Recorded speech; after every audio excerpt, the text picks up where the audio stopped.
For 8 years, every question about Ilhan Omar's marriage was called Islamophobia. Every journalist who asked was called a bigot. Every investigation was called a witch hunt. And not one document was ever produced to settle it. Senator John Kennedy just put a federal immigration form from 1995 on the table in front of her. A form with two names on the same line, in the same family, that she has spent her entire career telling this country does not exist. He read both names out loud. She has not spoken publicly since. I want to name what this is before it begins. Ilhan Omar sat with her back straight, her chin level, and her hands on the table at equal distances from the microphone. It was the geometry of a person who has been photographed from this angle enough times to know that symmetry reads as composure, and composure reads as innocence, and innocence is useful when the questions are about to start. Her hijab was adjusted with a precision that left no fold to chance, and her voice when she spoke did not waver. Each word arrived on the same frequency, at the same volume, the way a machine produces identical parts. This hearing is not about oversight. It is about a Muslim woman, a black woman, a refugee who came to this country with nothing and built a life that terrifies the people sitting across from her. She did not look at Kennedy. She looked at the camera to the left of the dais, the one that carried the feed, because the camera was the audience she intended to reach, and Kennedy was not. Every time they cannot defeat my ideas, they attack my identity, my marriage, my family, my faith. The same playbook, Senator, for 8 years, the same playbook. And I am here today because I have never been afraid of their questions. She just told a Senate hearing she has answered every question for 8 years. Senator Kennedy has a folder. Inside is one document she has spent those 8 years telling the country doesn't exist. John Kennedy sat with his hands folded, his glasses on the end of his nose, and his folder closed. And he had not moved during her statement. Not his hands, not his shoulders, not his mouth. He had the stillness of a fence post in the wind, upright, unhurried, still there when the weather passes. When she finished, he let the room hold her words for 5 seconds. Because in Louisiana, you let a person finish all the way before you begin. And that courtesy is not slowness. It is patience. And patience in a hearing room is the thing that outlasts everything else. "Congresswoman," he said, and his voice was so far below hers in volume that the microphone had to lean into its work. "You said you've answered every question for 8 years, and I take you at your word. So I'm just going to ask a few of them one more time, real quick, and you can give me the same answers you've always given, and we'll all go home for supper." He opened the folder. In 2009, you legally married a man named Ahmed Noor Saeed Elmi, correct? Yes. And in 2002, 7 years before that, you had a faith ceremony with a man named Ahmed Hirsi? Yes. You were in that faith marriage to Hirsi when you legally married Elmi. Omar's chin rose a fraction. We had separated, Senator. Marriages end. People move on. This is not complicated. The words came fast. Not nervous fast, rehearsed fast. The speed of a sentence that has been assembled in advance and deployed from a shelf. It's a little complicated, ma'am, because in 2014 and 2015, while you were still legally married to Elmi, you filed joint federal tax returns with Hirsi, the man you were not legally married to. Omar leaned toward her microphone, and the lean had the quality of a person reaching for a railing on a staircase that has started to tilt forward. Urgent. The posture of someone who wants to get to the answer before the question finishes settling in the room. I corrected those filings voluntarily. The Minnesota Campaign Finance Board reviewed the matter, and I cooperated fully. The word voluntarily came out a half beat too fast. The way a word comes out when it has been rehearsed for exactly this moment, and the person saying it does not trust the moment to wait. After they found the error, after they brought it to your attention, yes. And I cooperated fully. She said cooperated fully for the second time in 2 sentences, and the repetition had the quality of a person checking a lock twice. The checking doesn't make the lock stronger, but it tells you something about the person doing the checking. Her hand moved to the edge of the table, not gripping it, but finding it, the way a person's hand finds a wall in a room where the lights have begun to flicker. Immigration and faith-based marriages create complexities that the American tax system was not designed to accommodate. I would think a man who claims to support immigrant communities would understand that. The sentence was aimed at Kennedy like a finger pointing at the wrong person in a lineup, sharp, certain, and directed at someone who was not responsible for the thing being pointed at. Kennedy let it land. He did not contest it. He did not flinch or redirect or counterpunch. He nodded once, the way a man nods when the waitress brings the check and the amount is what he expected. "That's fair, Congresswoman. Tax law is complicated, I'll give you that." He turned the page, and the turning was unhurried, and the unhurriedness was the response. "Now, Ahmed Noor Saeed Elmi, the man you legally married in 2009. What is his relationship to you?" "He is my ex-husband. We divorced in 2017. "Is he your brother?" The change in her face was not large. It was the tightening of two muscles along the jaw, the masseter pulling the mandible a millimeter upward. The kind of movement a camera catches and a transcript doesn't. The kind of movement a body makes before the mouth has decided what to say. "That is a disgusting lie," she said, and her voice had gone up in pitch by a half step, the way a cable tightens when weight is added to the other end. "Perpetuated by bigoted blogs and Islamophobic conspiracy theorists who have targeted me since the day I took office. I have addressed it publicly, I have addressed it under oath, and I will not sit here and dignify—" "Ma'am, I didn't ask about blogs." Kennedy's voice had not changed. It had not gone up or down or sideways. It sat where it always sat, low-level Louisiana.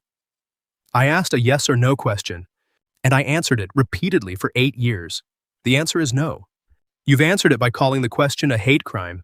That's different from answering it with a document." Omar's hand left the table and made a gesture in the air. An open palm turned upward. The gesture of a person appealing to the jury when the evidence has turned against them. The gesture of someone who has run out of exhibits and is now asking the room to feel what they cannot prove.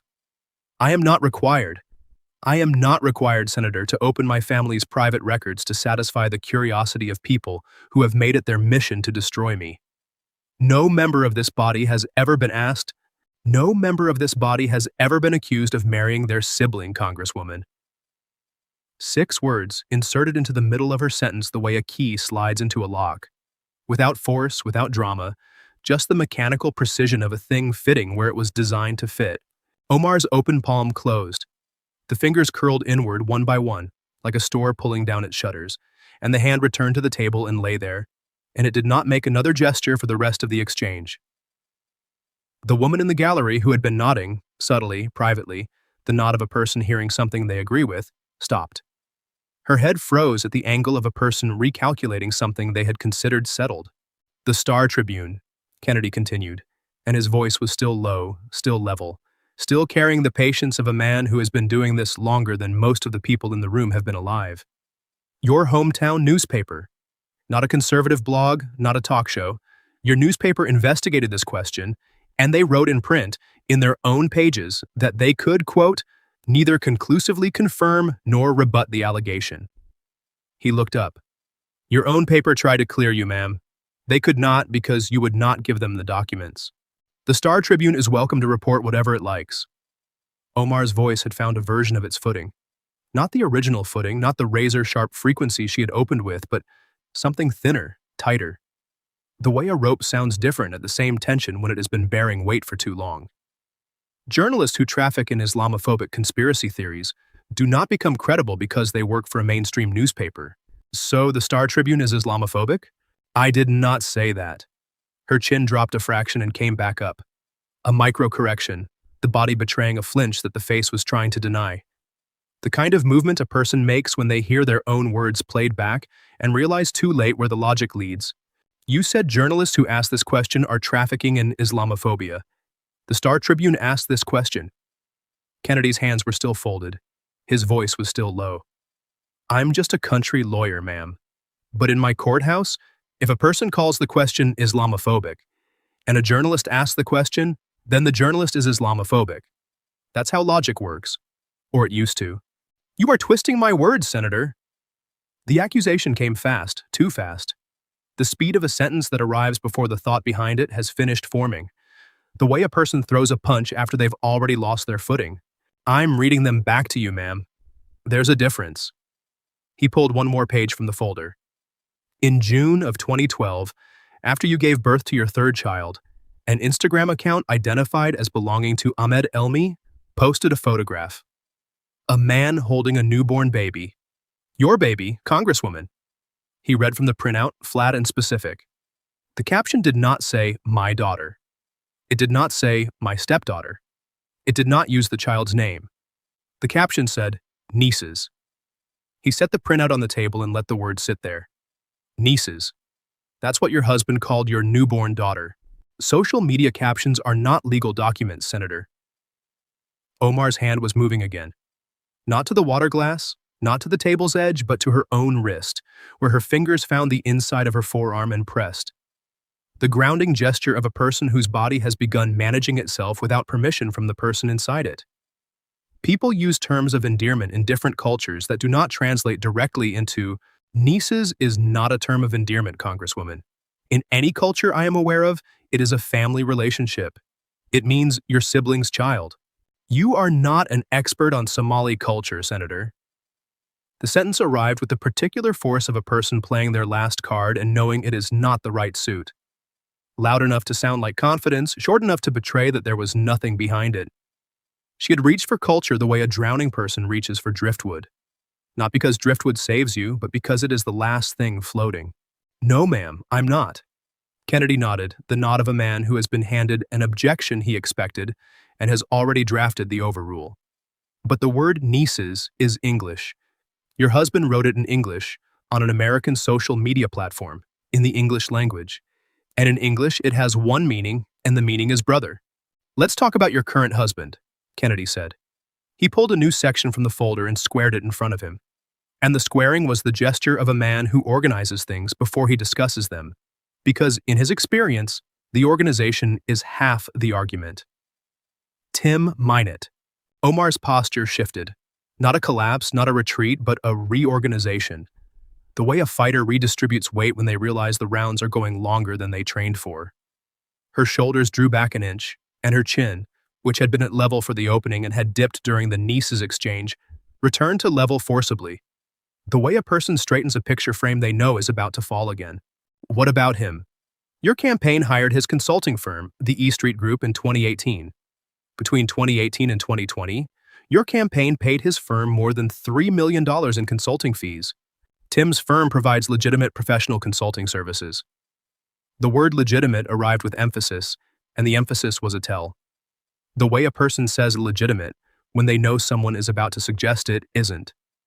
He is one of the most experienced political consultants in Washington. The engagement was competitive and transparent. During that same period, Congresswoman, during the same months the checks were being written, you began a personal relationship with Mr. Minot. My personal life is not the subject of this hearing, Senator. Her hand went to the microphone and adjusted it. The adjustment was unnecessary. The microphone had not moved, and the reaching for it was the reaching of a person whose hands needed something to hold that was attached to the table. His wife thought it was the subject. Dr. Beth Jordan Minot filed for divorce in August 2019. And in her filing, under oath, she stated that her husband had told her he was leaving her for you, Congresswoman. That is not gossip. That is a sworn statement in a court of law. I will not comment on another person's divorce proceedings. I understand that, ma'am, and I won't press you on the personal side. But the money side is public record and the money side is my business. Kennedy pulled 3 pages from the stack. He laid each one on the table with the care of a person placing dishes at a table set for difficult dinner. One, then another, then a third. Each in its place, each carrying weight. He touched them as he spoke. Marriage number 1. Ahmed Hirsi. A faith ceremony with no legal record, which meant you could legally marry a different man without divorcing the first. Financial benefit: joint federal tax returns filed with a man you were not legally married to, while legally married to someone else. That is not a complexity of immigrant marriage, Congresswoman. That is tax fraud, and the state of Minnesota found it. Touch. Marriage number 2. Ahmed Elmi. A legal marriage to a man your own hometown newspaper cannot confirm is not your brother. Financial benefit: immigration status. Whether that status was obtained fraudulently is, as of this morning, under federal review. Touch. Marriage number 3. Tim Minot. A legal marriage to the owner of a consulting firm your campaign had already paid $3 million. The payments began while he was married to someone else. The payments continued after you married him, and the payments did not decrease. Touch. 3 marriages, Congresswoman. 3 different men. Every single one with a financial transaction running through it like a wire through a wall. That is an outrageous... Omar's voice climbed, and the climbing had the quality of a person on a ladder that is leaning away from the wall.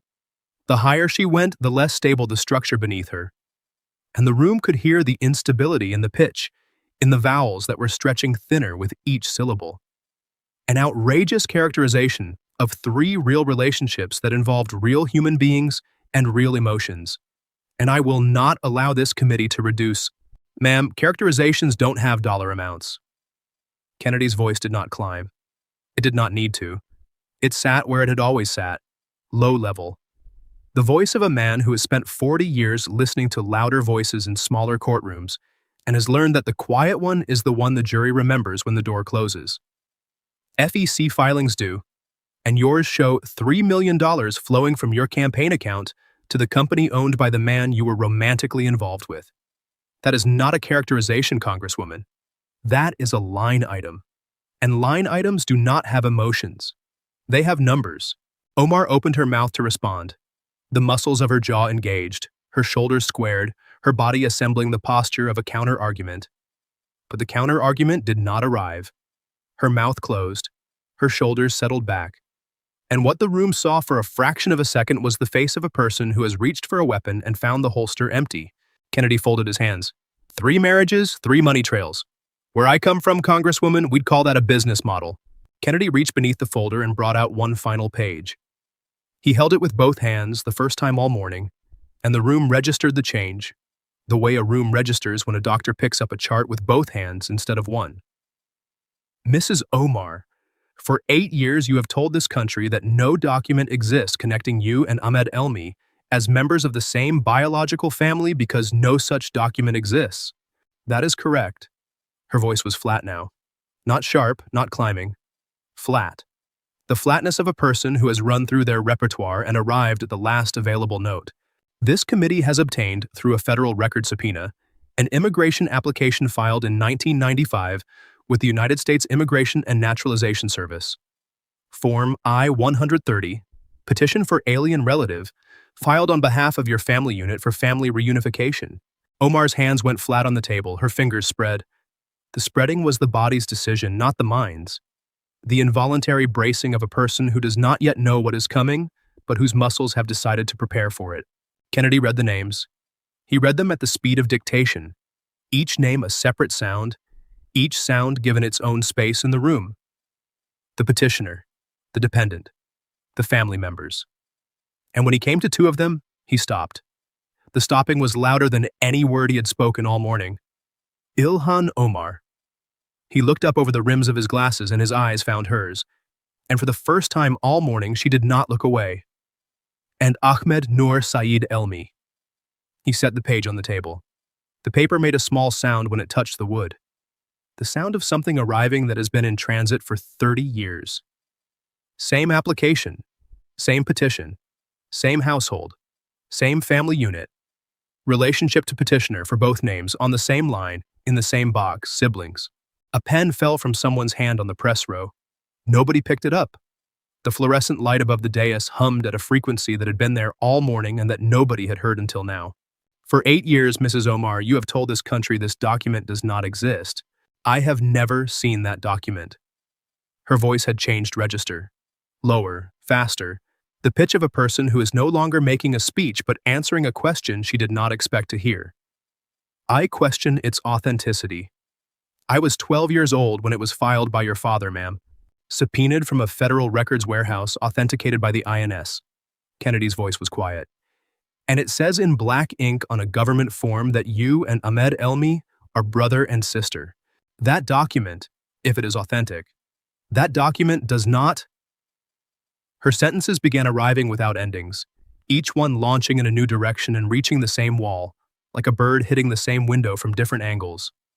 Each impact producing the same sound and the same result. Her hand left the table and made a gesture that was smaller than the ones before. The fingers curling inward, the hand retreating from the air, as if the air had become something that would not hold her weight. The circumstances of refugee resettlement are enormously complex, and family designations on immigration forms from 30 years ago do not necessarily reflect. She stopped.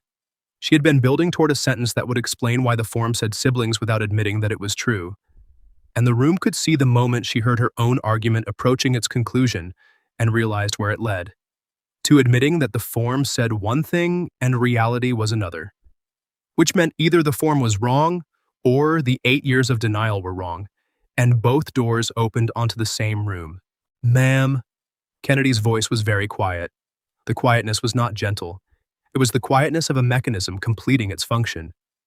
"Are you saying the document is wrong? That you and Elmi are not siblings?" "I am saying that the circumstances..." "Because if you're saying the document is wrong, you're saying your father lied on a federal immigration form filed under penalty of perjury, and that, Congresswoman, is a federal crime." The room held still. The word crime sat in the air the way a stone sits at the bottom of a well. Heavy, immovable, not going anywhere. Omar's mouth opened. The beginning of a word formed, the first millimeter of a sound that could have been this or that. Or the word she had used 1,000 times. The word that started with I and ended with phobia and had closed every door she had ever needed to close. And then her mouth shut, and the word stayed inside. It stayed inside because the document was on the table. Form Y-130. Black ink. Government letterhead. Her name and Elmi's name on the same line, in the same family, in a form filed by her own father. And she knew, with the clarity of a woman who has survived 8 years by choosing exactly the right word at exactly the right moment, that the word would hit the document and break. That calling the form Islamophobic would not make the two names on the same line unappear. That forms are patient things. They sit in filing cabinets for decades, and they do not care what anyone calls them, and they do not go away. Her left hand rose from the table slowly, as if the arm were moving through something heavier than air. 2 fingers came to rest on her lower lip, not covering her mouth, not hiding it, just pressing lightly against the skin. Holding something behind her teeth that wanted out and must not come out. The woman in the gallery, the one who had nodded during Omar's identity speech, who had sat straighter when Omar said, "terrifies the people in this room," who had been, for the first 15 minutes of this hearing, Omar's audience, was no longer looking at Omar. She was looking at the document, at the I-130, at the 2 names on the same line. She was looking at the paper the way a person looks at evidence, rather than at the person the evidence belongs to. And the shift of her gaze from the woman to the paper was a verdict that required no chairman to announce. "I have nothing further to say at this time." 9 words. The coldest sentence she had ever spoken. No disgusting, no bigoted, no fire. Just a lawyer sentence. The sentence counsel had told her to say if everything fell apart. The sound of a politician becoming a defendant, live on camera, in front of a country that had been asking the same question for 8 years and had, for the first time, received an answer that was not a deflection or an accusation or a word that ended in phobia, but a government form with 2 names on the same line. Kennedy stood. He walked the length of the table slowly, the way a man walks a property line he has known his whole life, counting fence posts with his fingers. Each post a boundary, each boundary a fact. 2002. A faith marriage to Ahmed Hirsi. No legal record. Touch. 2009. A legal marriage to Ahmed Elmi while still in a faith marriage to the first man. Touch. 2014-2015. Joint federal tax returns filed with the first man while legally married to the second. Touch. 2017. Divorce from Elmi, 8 years after the wedding, 2 years after the tax fraud was found. Touch. 2018. Legal marriage to Hirsi, finally. Touch. 2019. Divorce from Hirsi because there was a third man now. Touch. 2020. Marriage to Tim Minot. $3 million in campaign funds already paid to his company. Touch. He arrived at the last page, the I-130. He rested his finger on it longer than the others. Long enough for the cameras to find the gesture. Long enough for a man in the gallery to lean forward to see what was on the page. 1995, a federal immigration form. Your name, Elmi's name. Same line, same family, siblings. He turned. He looked at her across the long table and the white line of documents between them. 8 pages. 8 dates, 8 transactions, a paper trail that stretched from his side of the table to hers, like a road leading to a place neither of them could pretend didn't exist anymore. 8 dates, 3 husbands, 3 money trails. And not one of these relationships, not a single one, Mrs. Omar, exists without a financial transaction attached to it. Immigration benefits, tax fraud, $3 million in campaign money flowing to the company of the man you were sleeping with. He took off his glasses, folded them with the deliberate care of a man closing a book he has finished reading, and set them on the table beside the I-130.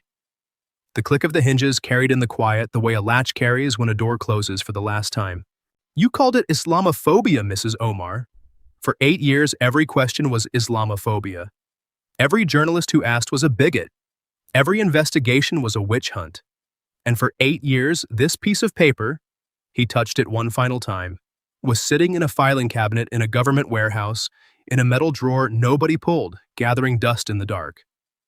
He sat down, folded his hands, and said 2 words that were quieter than everything that had come before them, and louder. Somebody asked. The clip hit 55 million views in 72 hours. They called it The Documents. And the short version, 40 seconds.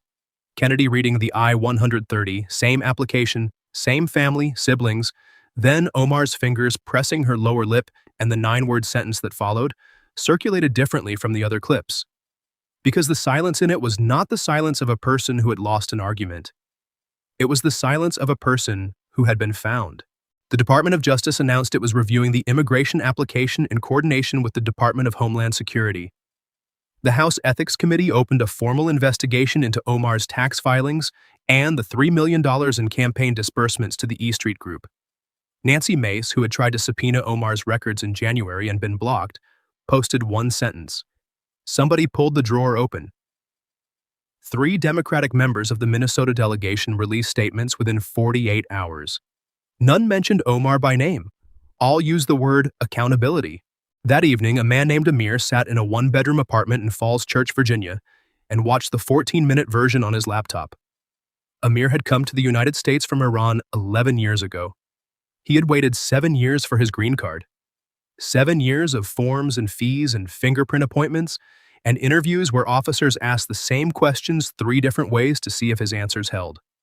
7 years of filling out I-130S and I-485S by hand at a kitchen table, with a dictionary open beside him because English was his second language. And immigration forms are barely English at all. He had paid every fee, and the fees were not small, and they came due whether he had the money or not. He had done everything right in the right order at the right time because that was the deal. Follow the rules.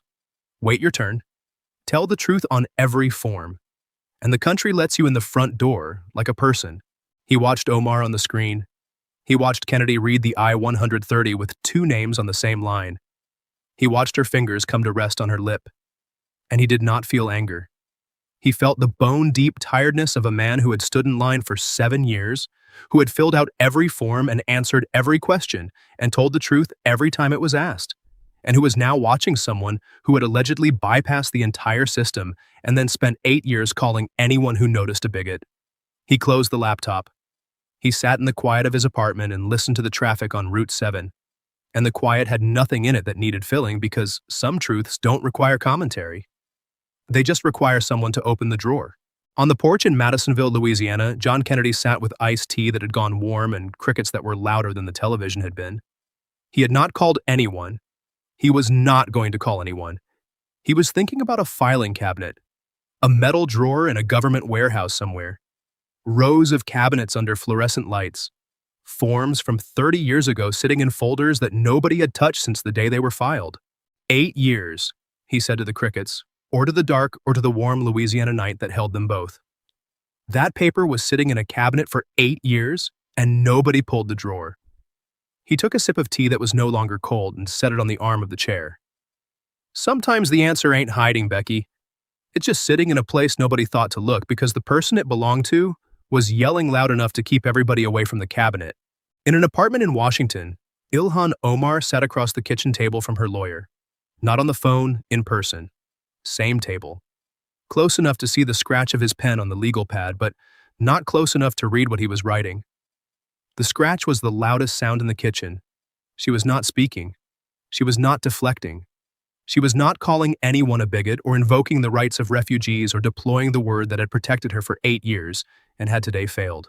She was thinking about Mogadishu, about the camp in Kenya, Dadab, the dust that got into everything, the sound of generators at night, the waiting, about the plane to America and the apartment in Minneapolis, and the first winter, the snow falling on skin that had never known cold. And the cold was not just temperature. It was the cold of a country that demanded documentation for everything. That filed everything. That kept everything in cabinets, in warehouses, forever. She had come from a world where paper burned and records vanished, and the past could be left behind because the past was made of dust. She had come to a world where paper lasted, and records sat in metal drawers under fluorescent lights, and the past did not disappear just because a person crossed an ocean. She wondered sitting in her kitchen with her lawyer and the scratch of his pen, and the silence of a career that had run out of words, whether the road from Dadaab to Congress ended here. This kitchen, this table, this legal pad, and a piece of paper from 1995 that she had believed, truly, deeply, with the faith of a person who had survived by moving forward and never looking back, had vanished with the old world. The old world does not vanish. It sits in a filing cabinet in a warehouse in the dark, patient, silent, waiting, and somebody eventually opens the drawer. 3 marriages, 3 money trails, 1 immigration form from 1995 with 2 names on the same line. She called it Islamophobia for 8 years. The document was there the whole time. Subscribe. Leave 1 word in the comments, documents. Share this with someone who waited in line to come here the right way.